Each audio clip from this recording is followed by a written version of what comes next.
Hello everyone. This is a very late vlog.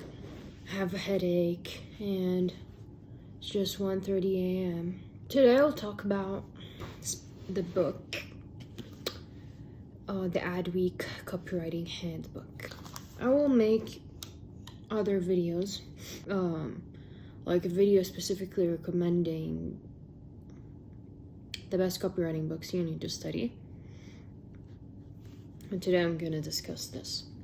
First, let me share with you my reading method. I've learned this method from Myron Golden.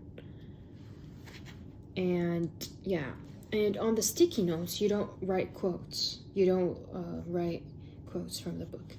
You write your thoughts. That's how you develop your novel ideas. This book was one of the best I've read this year, among a lot of books.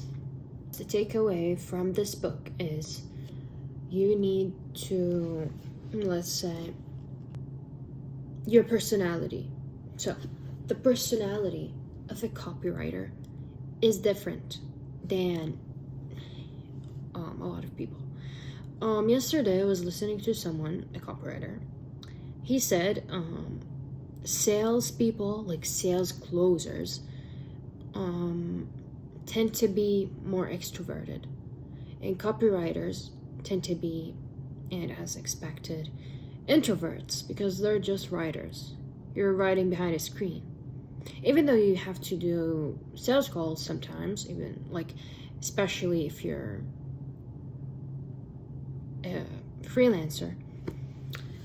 But in general, most of your work is done behind a screen, writing, thinking. So, about your personality, besides being an introvert, you don't have to be an introvert. For me, I don't really know. I believe I am an introvert. I'm so introverted. But I can say I am very good at being extroverted. Very good. Like, I've developed this skill with my own effort because I wasn't that way. So like, I just speak to people as if I know them already. The first two chapters, like summary of them, is basically general knowledge and specific knowledge. The general knowledge is about your own personality.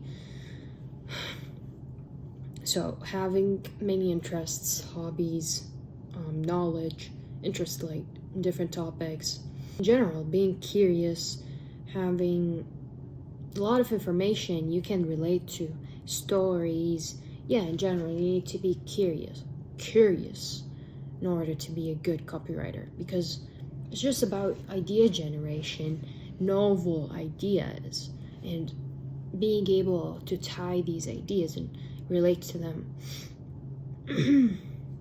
Relate them together and create stories and all these novel, attention-grabbing things. And what grabs people's attention is novelty, like new, original, novel ideas. So general knowledge is very important, and specific knowledge about the product itself, and that comes from research. Simply, research for me is like when applying the 80-20 rule. Research is the 80 and 20 is the writing. Good research, like, is everything, literally. It makes or breaks your copy. And the idea, which you should probably know, selling the concept, not the idea. Selling the concept, not the product. So people do not buy your product. People do not buy your service. You're not in the you're not in the business of a product, of a service, of a info product or whatever. This is not your business. You're in the business of selling. And selling what? Selling the opportunity. Selling the outcome. selling the desired result. So you're selling the concept, and it has to be new. Another book other than this I really suggest you to read is the 16-word sales letter by Valdo. Talking about the one belief that your whole sales letter should be about, whole sales copy. So let me tell you an example. So you have your new opportunity and your mechanism. Okay, so for example, so you can understand.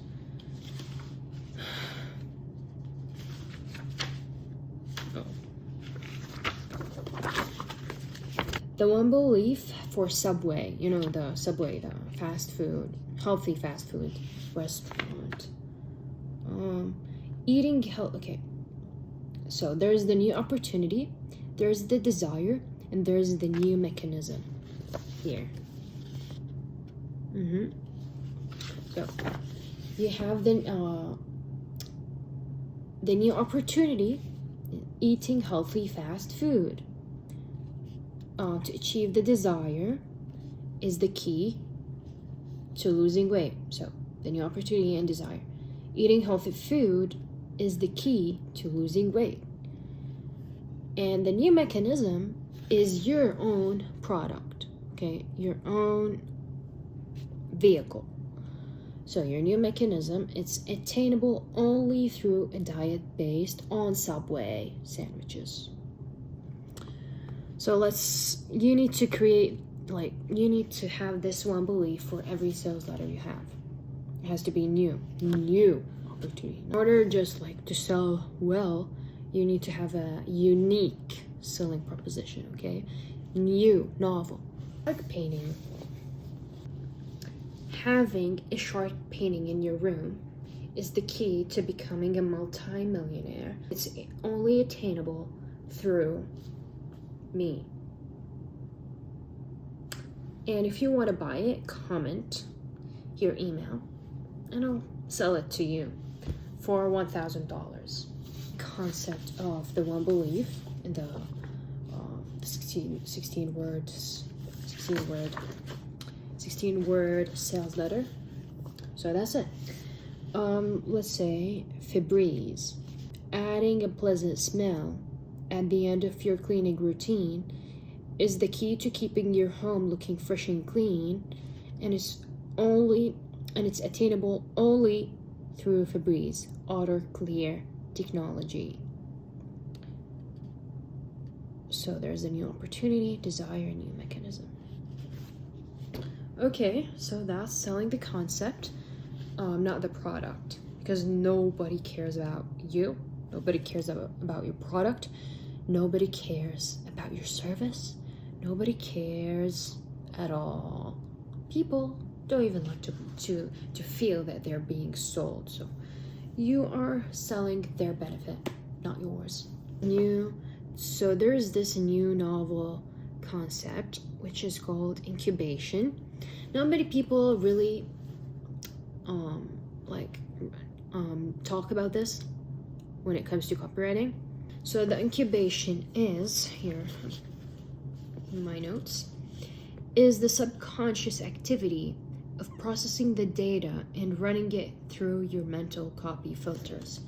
So you need to stop after doing the research and learning about the product, the specific knowledge. You need to stop thinking and totally divert from thinking about the product, do anything else. So you can't. And eventually the big idea will emerge. And there is a whole chapter for emotional triggers or psychological triggers, and which is important. You need to study this. Urgency, fear, and all these things. And there is a whole section for ads, proven ads. So that can teach you a lot. Okay, from Joseph Sugarman himself. He sold an airplane, for example, using an ad, a written ad. It's not he sold a high ticket product with his printed ad copy. I advise you to read the Adweek Copywriting Handbook, and I advise you to read the 16-word sales letter by Valdo. So, about the other books I read, so you can know what you should read too. Many people recommend scientific advertising, but for me, to be honest, I don't think it's necessary. Yeah, it does give you the fundamentals, but until now, like, I didn't find it really, like, I didn't really find it that, maybe it's overrated, I don't know, but like, maybe the Adweek Copywriting Handbook helps you a lot more than scientific advertising. Scientific advertising is like, maybe it's just fundamental. Like, yeah, you should read it. I'm not telling you not to. But the Adweek Copywriting book, for example, teaches you much more. Scientific advertising has like a bit of harder language, so it's not simple. Okay, whatever. Here are some of the books I've read specifically about copywriting, and I have other books that I will review soon, which are The Ultimate Sales Letter and Copywriting Secrets by Jem Edwards. And I have other books, but so I've talked about this. How to Write Copy That Sells by Ray Edwards. It teaches you the fundamentals, but not the best. But it's good. It teaches you things. Yeah, I recommend it. The Breakthrough Copywriting by David Garfinkel. There is a chapter which about the emotional triggers. Maybe it's the most helpful in this book, but this book is actually very helpful. It gives you a very good way to think about copywriting. David Garfinkel he has a lot of free value you can learn from his The Copywriter's Podcast by David Garfinkel. I listened to it on Spotify and actually got sold on his book from his podcast. 2 books. The Advertising Headlines That Make You Rich and Breakthrough Copywriting. And what else? And Expert Secrets, of course. You need to read Expert Secrets. You need to read TrafficSecrets.com Secrets, Expert Secrets. Okay? It's not...